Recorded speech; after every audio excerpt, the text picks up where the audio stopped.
സത്യമായ സ്നേഹം ഒരു കരുത്താണ്.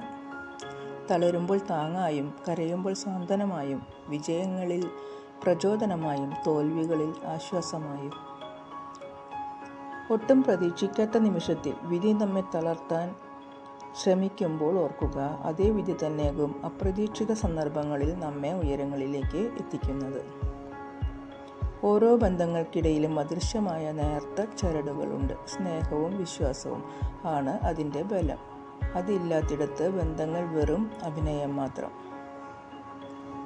തിരിച്ചറിയാൻ വൈകുന്തോറും തിരിഞ്ഞടക്കാനുള്ള ദൂരവും കൂടും. നേടിയ എന്തിനേക്കാളും മനോഹരം ഇന്നും നേടാതെ പോയ ചിലത് മാത്രമാണ്. ചെയ്യുന്ന ഓരോ കർമ്മവും നല്ല മനസ്സോടെ ചെയ്യുക, പകരമായി ഒന്നും ആഗ്രഹിക്കാതിരിക്കുക. എന്നാൽ ജീവിതത്തിൽ നിരാശരാകേണ്ടി വരില്ല. ജീവിതം ഒരു പ്രതീക്ഷയാണ്. ആ പ്രതീക്ഷയിൽ മാത്രമാണ് ഓരോ ദിവസവും ആരംഭിക്കുന്നത്. ശുഭപ്രതീക്ഷയിൽ നാളത്തെ പൊൻപുലരിയെ വരവേൽക്കാം. എല്ലാവർക്കും ശുഭരാത്രി.